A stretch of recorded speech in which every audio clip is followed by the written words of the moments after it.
Hi, I'm Parneet Jaggi, and this is the continuation of the video on the poem Lapis Lazuli, written by W.B. Yeats, the modern, famous 20th century poet of English literature. Now, while we studied the text of the poem Lapis Lazuli, we know it was published in 1936 in his collection Last Poems, and he was presented a gift, a precious stone, semi precious stone, blue colored stone, lapis lazuli, by his friend Harry Clifton on his 70th birthday. Now, what we see in the poem is basically two types of themes. Firstly, he talks of the old civilizations that have been wiped out and how the modern civilization also is likely to be obliterated. Now, why is that? Because he can see and foresee how the world war, the impending world war, which is the Second World War from 1939 onwards, is going to destroy the entire nation, in fact, the entire Europe and maybe the entire world. And his allusions to aeroplanes and zeppelins and the destruction of cities is that contemporary theme which delves on this impending disaster. Nextly, he depicts how art and philosophy triumph over the tragedy of the modern event. He feels that all forms of art can surpass the tragedies experienced within the world. So, he is very clear about how art can actually transcend the pains, the mundane pains of a human life. He says human life is universally tragic, painful. So the poem also has a pessimistic tone, and he goes through that pain and then he expresses this pain with his own experience because he can foresee, he can visualize how painful it is going to be for the entire humanity. Now, when we look at the form and the structure, we find it a lyric, and it begins with a form of a war poem which shows the war phobia and panic and hysteria that had swept across Europe during the years 1934 to 39. And before it could take a serious turn, Yeats died in 1939.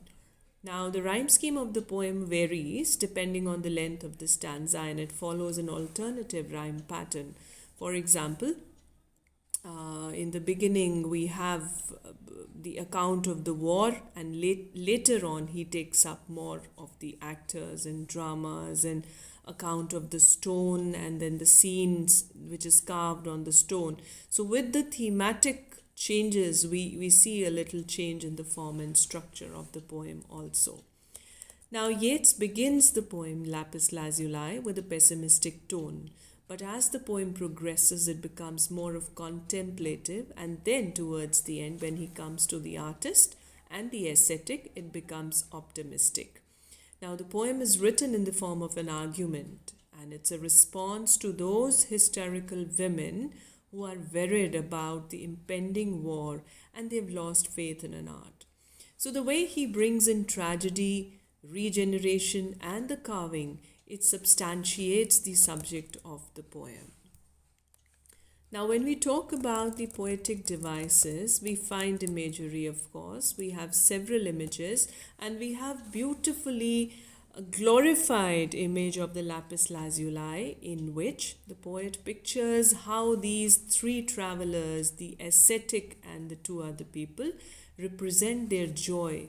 Their eyes, mid many wrinkles, their ancient glittering eyes are gay.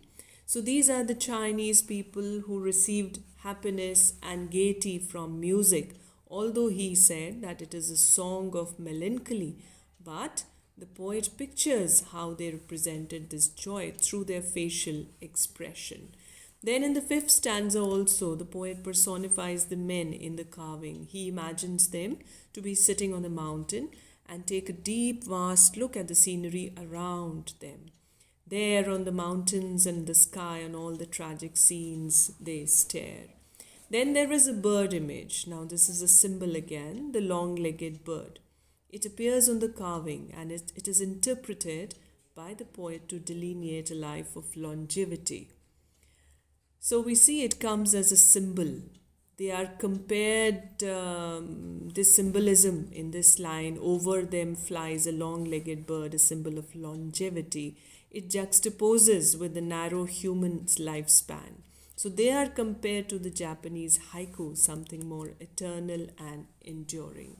So we see Lapis Lazuli, it's a beautiful short poem, but it says so much about humanity, about human pain, human tragedy, and the prevailing circumstances around us in the world in those times, in the times of Yeats, when the Second World War was just approaching and there was lots of fear and hysteria around him.